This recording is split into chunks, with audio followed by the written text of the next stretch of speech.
Olá, veja nesta edição do Inteiro Teor.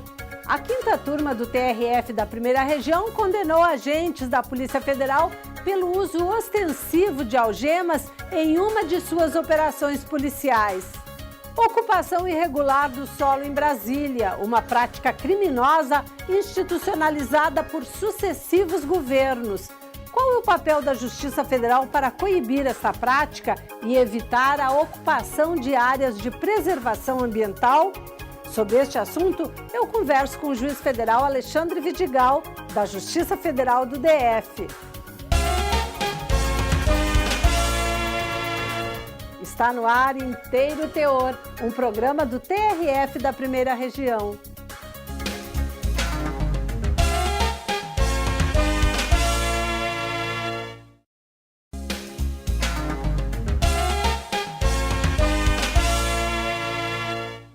A quinta turma do TRF da Primeira Região condenou a União a indenizar mulher submetida de forma humilhante ao uso de algemas por agentes da Polícia Federal. Confira na reportagem.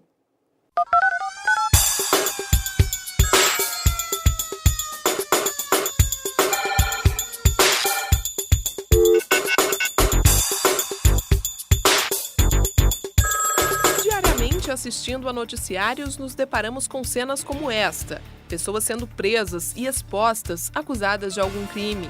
Normalmente, os supostos bandidos são levados algemados para a delegacia e lá permanecem assim por um tempo. Mas, em certos casos, a algema sequer deveria ser usada. Pelo menos isso é o que diz a lei. Nem a súmula vinculante número 11 do Supremo Tribunal Federal, nem a nossa legislação vedam o uso das algemas. O que elas tornam é justamente que esse uso seja uma exceção. E para isso estabelece algumas condicionantes para que a autoridade possa fazer uso desse instrumento. Que é no caso quando houver risco de fuga, a pessoa está presa e a autoridade verificar que existe um risco concreto de fuga. Quando houver perigo para a vida do própria pessoa que está sendo preso, ou então de um terceiro, e esse terceiro pode ser inclusive o policial, e também houver uma resistência à prisão. O presidente da Comissão Criminal da OAB-DF lembra que a súmula do Supremo Tribunal Federal estabelece, inclusive, que para usar as algemas é preciso apresentar justificativa por escrito. Infelizmente, no dia a dia que nós verificamos é que muitas das vezes não há essa justificativa e as pessoas acabam usando das algemas sem nenhuma relação plausível para que se fizesse uso. E veja que se colocou, tanto a súmula como a legislação, condicionou o uso das algemas justamente por uma leitura constitucional.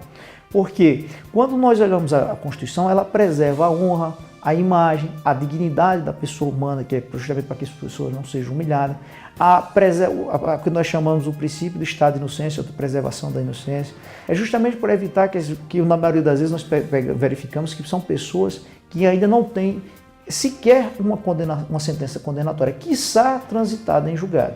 Então busca-se justamente evitar que se cometa um excesso, e principalmente em relação à pessoa que ainda não foi considerada culpada. Para o presidente do Sindicato dos Policiais Federais no Distrito Federal, o ideal seria sempre levar os presos com algemas, exceto em casos extraordinários, porque trata-se de uma proteção.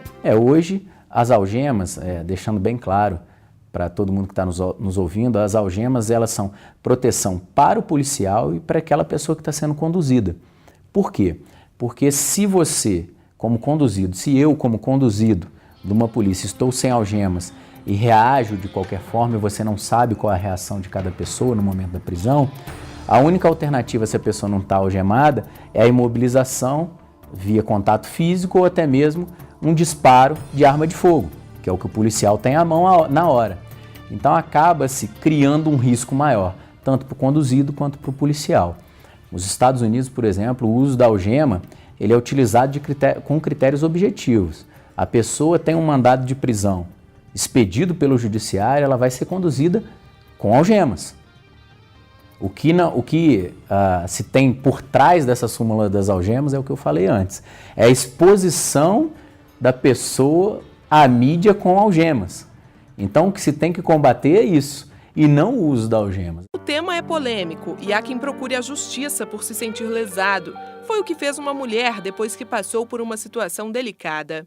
A Polícia Federal entrou na residência dela às 6 horas da manhã com um mandado judicial e, sem que tenha esboçado qualquer resistência à prisão, foi algemada e veio de Salvador, Bahia, para a capital do país, Brasília, para ser interrogada. Ela teria permanecido com as algemas por mais de 24 horas. A prisão temporária foi revogada e, segundo a autora da ação, não foi oferecida sequer condição de retorno para a cidade de Salvador, onde ela morava. O caso chegou ao Tribunal Regional Federal da Primeira Região e a 5ª Turma confirmou sentença de primeira instância que condenou a União a indenizar em R$150 mil por danos morais a mulher. Além disso, determinou a instauração de ação regressiva contra os agentes declarados culpados pelo ato. A União chegou a alegar no processo que a diligência obedeceu às normas previstas no Código de Processo Penal. Segundo o coordenador-geral substituto de ações estratégicas da Procuradoria Regional da União, não houve qualquer tipo de abuso na ocasião. A prisão foi feita com base no mandado de prisão expedido pelo STJ, onde constava expressamente a possibilidade do uso de algemas se fizesse necessário.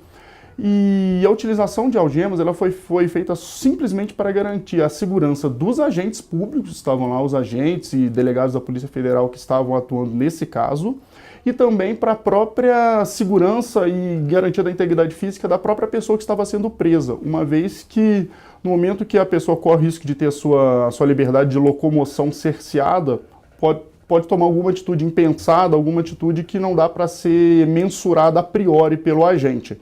Então, o uso de algemas, nesse caso, não configurou qualquer tipo de ilegalidade ou ato abusivo por parte dos agentes da Polícia Federal. A União também sustentou que não houve violação da súmula do STF. Uma das teses da autora e que foi replicada na sentença é que houve violação à súmula vinculante 11 do Supremo Tribunal Federal. Violação essa que inexistiu, uma vez que na data dos fatos, a súmula vinculante 11 sequer tinha sido publicada, sequer tinha sido editada e publicada pelo Supremo Tribunal Federal. Segundo o relator, desembargador federal Souza Prudente, não há motivos para considerar apenas a súmula do Supremo, uma vez que já havia vedação quanto ao uso excessivo da força policial. A súmula se construiu, como é próprio de toda súmula, com base num histórico jurisprudencial e também num histórico legislativo, pois o Código de Processo Criminal do Império já proibia o uso abusivo das algemas, estabelecendo que as algemas só poderiam ser utilizadas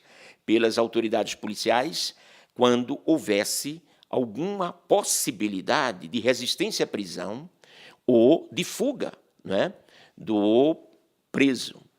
O Código de Processo Penal brasileiro, em vigor, repete praticamente a mesma norma. Portanto, a súmula vinculante número 11 da Suprema Corte não inovou. Aliás, ela explicitou aquilo que a legislação processual penal brasileira já estabelece desde o Império. Ainda de acordo com o desembargador federal, além de colocar algemas na mulher, a autoridade policial expôs a autora de forma vexatória, já que ela estava em trajes íntimos no momento da prisão e na presença das filhas e funcionários do prédio. Com esses fundamentos, a União foi condenada e a Advocacia Geral da União terá que instaurar ação regressiva contra os agentes. O diferencial desta decisão é exatamente não permitir que somente o poder público, não é, e a sociedade possam arcar com esse prejuízo. Mas, como manda a lei da ação regressiva, nós determinamos que fosse oficiado a Advocacia Geral da União no Estado da Bahia para promover ação regressiva contra esses agentes policiais que cometeram a ação ilegal e abusiva após o trânsito em julgado dessa decisão, como manda a lei, e a advocacia não pode deixar de promover esta ação.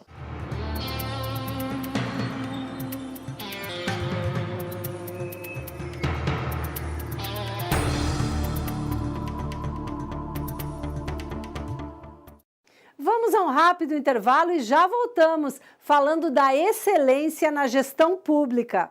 Até já!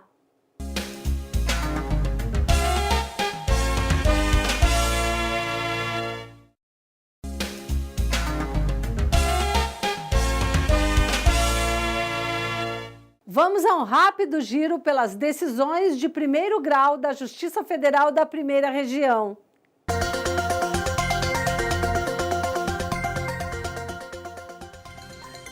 A Justiça Federal do Acre assegurou a uma médica brasileira graduada em uma universidade boliviana o direito de participar do programa Mais Médicos instituído pelo governo federal.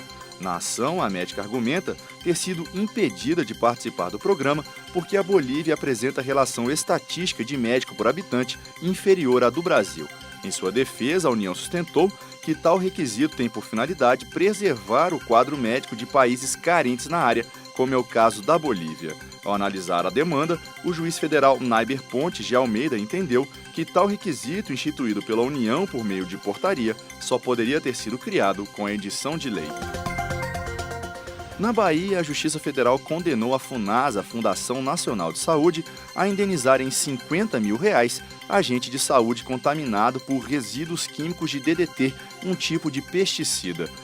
Em sua defesa, a FUNASA sustentou não possuir responsabilidade, pois o uso do produto causador do dano teria sido abolido no Brasil há anos. Os argumentos não foram aceitos pela juíza federal Karine Costa da Silva. Para a magistrada, o fato de o produto ter sido abolido não retira a responsabilidade do órgão público, uma vez que os problemas de saúde do autor são decorrentes do uso desprotegido do pesticida naquela época.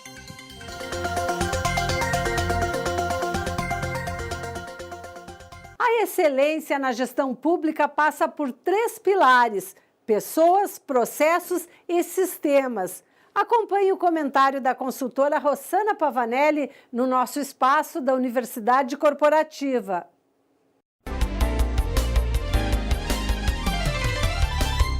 A excelência na gestão pública passa pelo alinhamento e pela estruturação de 3 pilares fundamentais a toda e qualquer gestão, que são pessoas, processos e sistemas. Pessoas precisam ser lideradas, conhecer o seu papel, entender os seus espaços dentro das organizações. Já os processos precisam ser racionalizados, estruturados, redesenhados, repensados, a fim de atender aos objetivos maiores daquela organização. E os sistemas, por sua vez, eles entram com um papel fundamental, que é o de concatenar os processos de trabalho, todos os esforços feitos para a consecução dos mesmos, para que estes cheguem com qualidade e conformidade devidas à sociedade. A Justiça Nacional tem um papel de extrema importância e, atualmente, executa uma série de investimentos em prol da automação dos seus processos de trabalho. Essa automação, ela é relacionada tanto ao trabalho de back-office, que são os processos administrativos, aqueles que não aparecem às partes interessadas e à sociedade de uma maneira geral, como é também relacionada à disponibilização de dados de processos jurídicos às partes interessadas e, em um segundo momento, à própria sociedade, assegurando assim maior transparência ao seu papel, ao cumprimento de sua missão e preservando o princípio da prestação de contas, não somente no que tange à execução orçamentária, mas, sobretudo, à efetividade da atuação do Judiciário Nacional. Esse é um tema que merece ser acompanhado. Eu fico por aqui, até o nosso próximo encontro. Para contato, www.empconsulting.com.br.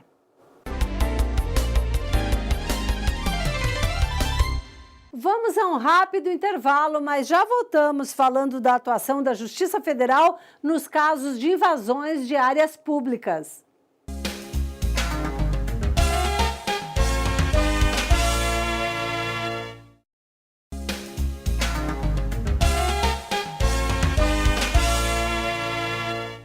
Recentemente, Brasília conviveu com cenas de verdadeira barbárie com a desocupação do condomínio Sol Nascente, instalado em uma área de preservação ambiental. Sobre este assunto, eu converso com o juiz federal Alexandre Vidigal de Oliveira, que atua na Justiça Federal do DF. Doutor Alexandre, em fevereiro a gente conviveu com verdadeiras cenas de horror, com ônibus sendo queimados, com mascarados em cima das casas, tentando evitar a desocupação dessa área. Como o senhor vê essa situação? A que ponto Brasília chegou? Pois é, Vera, lamentável. Eu vejo a situação sob dois aspectos. Primeiro, como cidadão, né? É muito sofrido, é muito ruim ver que Brasília é uma cidade planejada e que abriu oportunidade para tantos, né, se veja submetida a esse tipo de violência, esse tipo de situação absolutamente à margem da lei. E, num segundo plano, lamento também na condição de jurista, por ver tanta desordem em um cenário onde nós temos toda uma legislação própria, eficaz e apropriada, adequada ao enfrentamento dessas questões. Agora, o que se atribui a essa cultura de invasão que só existe em Brasília? Aqui parece que é normal as pessoas invadirem a área pública e passam um tempo, vai um político lá, faz uma campanha e diz, não, eu vou regularizar, vira até campanha dos candidatos e para as pessoas parece que é normal. Como o senhor vê isso? Mais uma vez, como brasiliense, eu vejo isso de um modo muito entristecedor, porque o que aconteceu com Brasília há cerca de 2, 3 décadas foi exatamente não só a omissão do Estado em evitar que esse tipo de invasões de terras públicas ocorresse, e mais do que isso, o incentivo, o estímulo do Estado, do poder público, com interesses mais diversos, econômicos, eleitoreiros, né, a levar muita gente que não tinha nem sequer qualquer expectativa de um dia residir em Brasília, para cá se deslocar exatamente com essa promessa de que aqui era possível se conseguir a casa própria, um terreno próprio.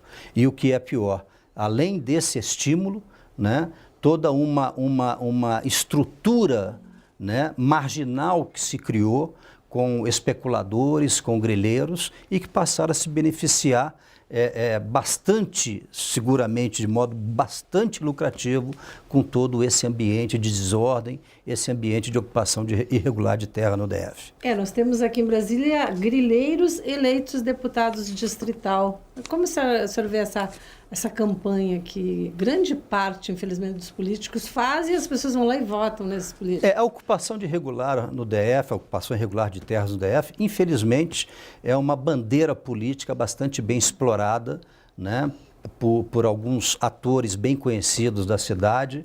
Alguns já se foram, outros novos assumem, mas o que é pior é saber que, além desse aspecto político, há também essa grande presença do elemento econômico, do fator econômico, né, que, no fundo, acaba muito mais explorando essa gente do que propriamente dando condições de moradia, residência e de uma vida mais segura, melhor bem-estar para esses que se iludem nessas ocupações. Agora, o senhor, na 20ª Vara, teve várias decisões com relação a arniqueiras, né, que é outra área irregular, teve várias decisões judiciais. Como é que ficou essa situação até hoje? Continua sendo uma grande invasão?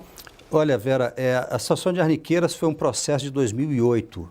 Em 2009 eu dei uma decisão bastante complexa, onde determinei que o poder público não efetuasse mais qualquer tipo de benfeitoria naquela região. Asfalto, esgoto, água, exatamente para desestimular, porque não adianta invadir, né, ter uma atuação irregular e o poder público acaba acobertando essa situação, inclusive oferecendo serviços públicos que acabam estimulando também essas ocupações e as permanências.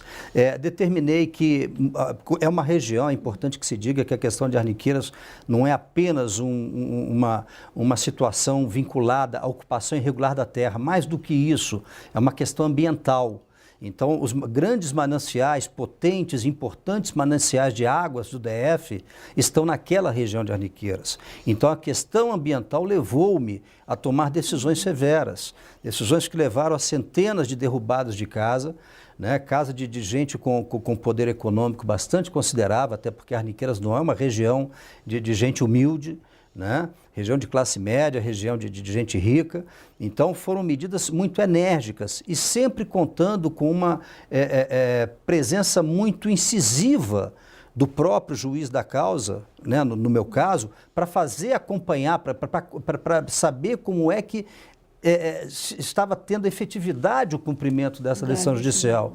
A cada 2 meses eu tinha relatórios dos meus oficiais de justiça, aqui da Justiça Federal, que se deslocavam àquela região e me davam um cenário, me davam uma posição do que estava acontecendo. E os juízes muitas vezes se enganam, Vera, em achar que não podem atuar de ofício.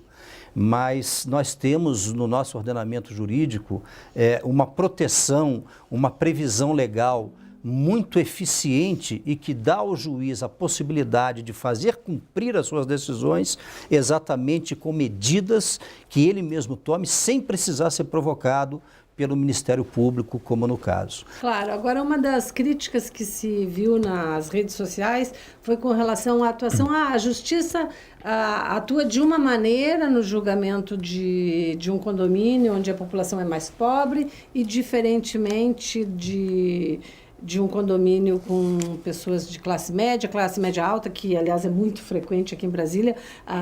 Os invasores são de classe média alta. Existe 2 pesos, 2 medidas nessas decisões da Justiça? Ou o senhor acha que isso é o imaginário popular? Olha, isso é da avaliação de cada um. Evidentemente que, diante de todo o histórico, né, de ocupações irregulares em Brasília, muitas vezes e muito mais quantidade, essas questões afetaram a classe mais humilde da população brasiliense.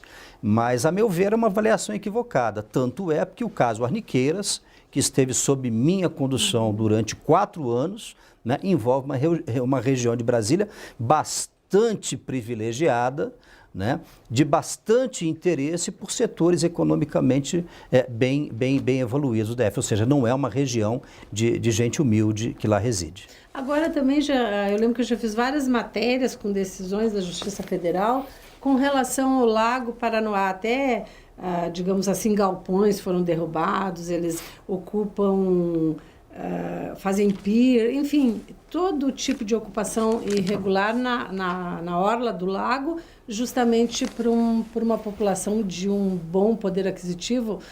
Eu diria bom é pouco, são ricos, né? E onde, inclusive, fecha o acesso ao lago para a população de Brasília. Essa situação do lago, como o senhor vê? Vera, a perplexidade desse tema, se é sua, se é da população, é minha também. Porque se é uma decisão judicial, ela tem que ser cumprida.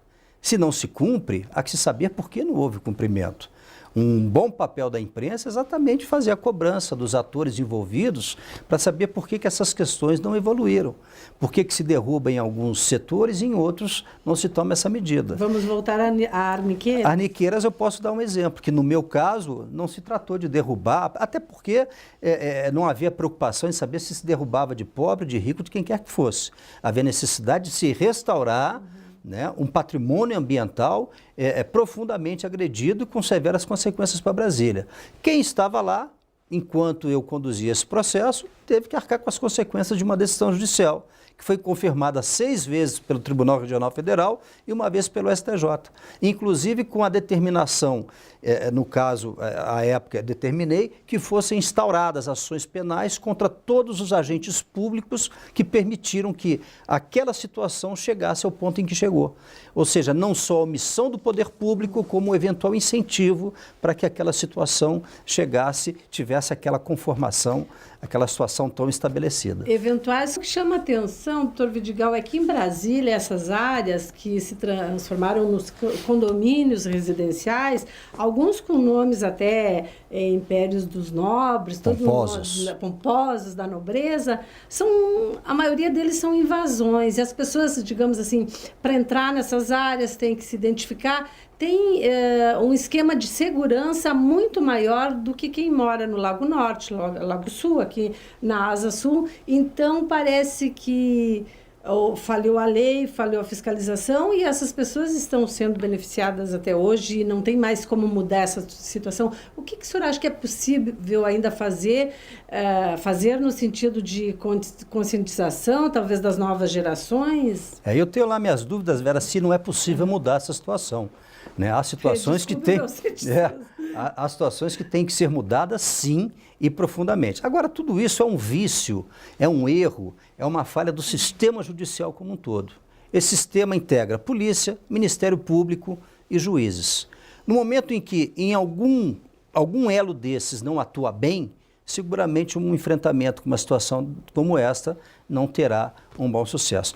Além disso, nós temos a questão da omissão administrativa, porque criou-se a cultura no país onde o particular, ele viola, ele infringe uma determinada norma, né? Ele explora indevidamente o patrimônio público, a autoridade que deveria preventivamente evitar isso não evita, e que depois deveria atuar repressivamente, de ofício, porque a lei lhe dá poderes para isso, ela também não atua. Muitas vezes ela vai ao judiciário para buscar no judiciário uma decisão a lhe dar guarida, a lhe dar proteção a uma atuação que ela deveria ter de ofício.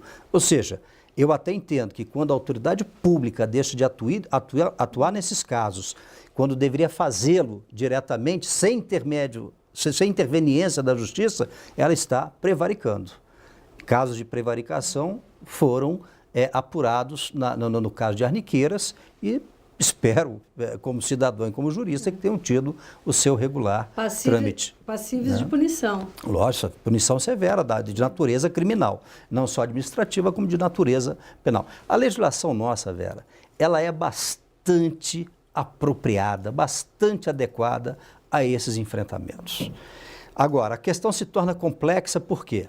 Nós temos um problema cultural, você vê a situação de Brasília. Há 30 anos, né, Brasília sofre com esse tipo de problema.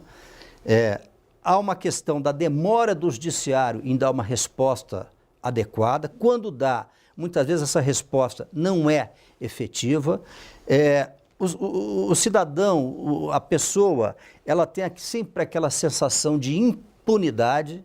Então, tudo aquilo que o Estado poderia fazer e que gerasse um efeito pedagógico, ou seja, não descumpra, não viole, porque haverá repercussão, infelizmente no Brasil e nesse modelo específico de Brasília, não é uma realidade. Certo. Só encerrando, vale a pena lembrar que quando se invade uma área de proteção ambiental, quem vai pagar por isso são os nossos netos, enfim, São Paulo já está pagando.